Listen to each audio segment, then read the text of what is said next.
من ارخص تذكره لحد اغلى تذكره في حفلات الراب في مصر، وفي تذكره محدش ينفع يشتريها. فيلا بينا. التقييم عندنا من 4 حاجات: التنظيم، الرؤيه، جوده الصوت، والفايب. التقييم عندنا هيبقى من 5 نجوم. ونبدا بارخص تذكره الريجولار، وكانت حفله بروجكت ميم اللي كان فيها مروان بابلو ومروان موسى. دخلنا يا جدعان رسميا. ونبدا اول حاجه بالتنظيم. الصراحه التنظيم والدخول ما كانوش احسن حاجه خالص، اتاخرنا جامد في الدخول وفي ناس دخلت بحاجات ممنوعه، فبصراحه التنظيم والدخول نجمتين. وبعد كده نخش على الرؤيه. انت شايف الستيج ولا لا؟ شايف الفنان ولا لا؟ وبصراحه تاخد 0 من 10. جالي اخبار ان احنا واقفين بعيد فشخ عن الستيج. انت ايه رايك في الحوار ده؟ لا مش قادر امشي تاني والله يعني. بروجكت مين؟ معلش بقى هنتنازل المره دي. انت في الريجولار ورا خالص، مش شايف الفنان حرفيا، مش شايفين غير من الشاشات بس. نخش على جوده الصوت. هل سمع كويس؟ بصراحه كانت كويسه جدا، بس هي كانت بعيده شويه فالصوت واطي سنه، فهي تاخد 4 نجوم. نخش على الفايب. بصراحه 5 نجوم.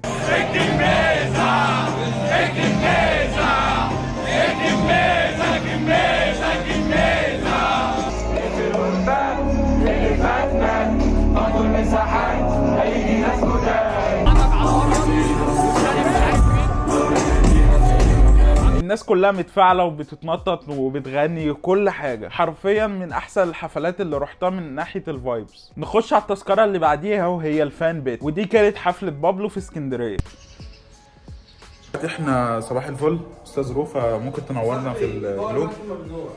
اخويا عبده، اخويا عبده ده بس من سين ستور، راجل محترم. سين ستور راجع يا جدعان، سين ستور راجع. ولا اسمك فوق يجي تسمع في قلب الأوضة وتسيب نفسك انت وشوق.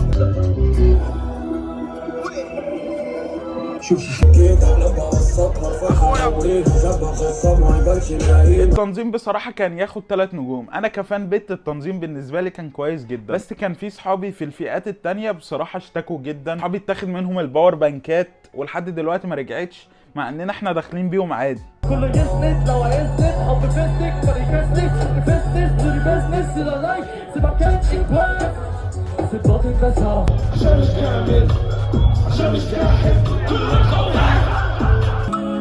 كلام كتير بس محتاج لي نفس طويل ما تحبس ماليش في النحو. الرؤية بصراحة كانت 4 نجوم. كنا شايفين كويس بس الفان بيت كانت زحمة جدا، فانت شايف من الجنب بس شايف كل حاجة بوضوح. وجودة الصوت بصراحة 5 من 10، ما كانش فيه اي كلام عليها. نخش على الفايب. 3 نجوم بصراحة. مش كل الناس كانت بتغني وبتتنطط، معظم الناس تقريبا كانوا بيصوروا، وهي كانت حفلة لذيذة يعني. نخش على التذكرة الثالثة وهي الفرونت لاين او الفي اي بي، ودي كانت حفلة الجريك كامبس. النهارده يا جدعان حفله تاني بس اقرب من العالمين اكيد، في وسط البلد. حفله ديزي وعبظ وبجاد انزو ويونيو، وفي جستات كتير. انا عارف 2 تقريبا، الموندو وعفروتو. انا وصلنا الجريك كامبس، معانا ايهاب. عامل ايه يا ايهاب؟ والله على حسب. عندنا الحاج اوسكار. مش عايز اجي انا عشان انت كداب على فكره. والتنظيم بصراحه من وجهه نظري على الله ان شاء الله، ده بالسالب مش نجوم اصلا. الرؤيه كانت 5 نجوم. انت حرفيا واقف قدام الستيج، مفيش حد قدامك، انت والفنان فقط. حبيبي فوق فوق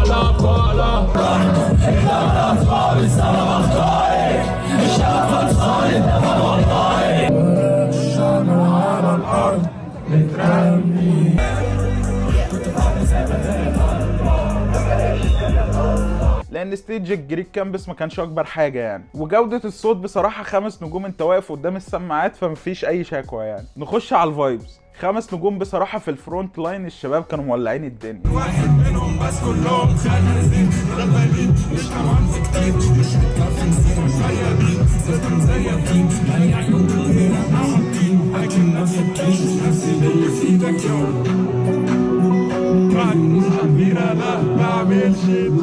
بعمل فلوس يوم. بس الطرقه بتاعت الفي اي بي ما كانش حد بيتفاعل، كان كله بيتكلم مع التاني فقط لا غير. وبعدها اتصورنا مع شويه شباب كده عادي يعني. عندك الصوره دي مع عبظ وديزي، الصوره دي مع ناصر، دي صوره مع بجاد بس كان مستعجل، ودي صوره مع عبظ لوحده، ودي صوره مع حازم اكس، ودي صوره مع اخويا سيف كيكس، ودي صوره مع عمر الموجي، ودي صوره مع كريم انزو، ودي صوره مع خالد علي، دي صوره مع حاتم بس، ودي صوره مع زوكي مع احمد جي، وده مهاب شادي يونيو. خش على التذكره الرابعه وهي اغلى تذكره معانا، هي اللاونج، ودي كانت حفله بابلو وشهاب وليجاسي في العالمين، والتذكره كانت ب 100,000 جنيه. الان مستنيين الكابتن عبده او رايحين له قصدي. انا النهارده مؤمن استاذ حازم قرنا وصل اخيرا.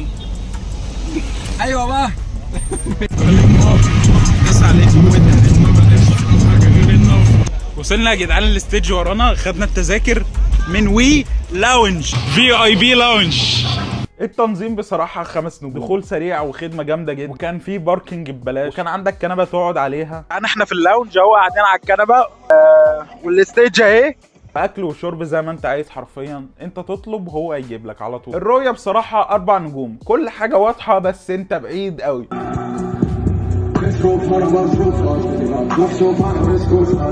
ايه رايك في اداء شهاب يا عبد؟ جودة الصوت بالنسبة لي 4 نجوم، كانت كويسة جدا بس بعيدة شوية. نخش على الفايبس، حرفيا صفر، حرفيا كان قليل جدا اللي بيتنطط ويرجع يقعد تاني.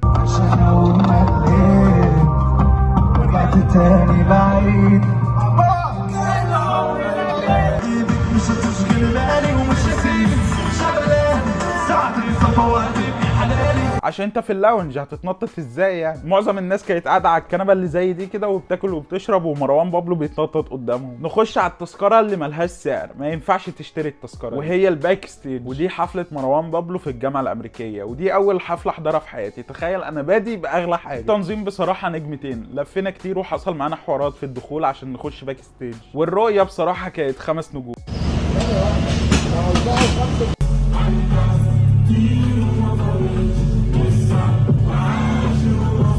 انت شايف كل حاجه وحرفيا لازق في الستيج، انت ممكن تشد الفنان يقعد جنبك عادي جدا.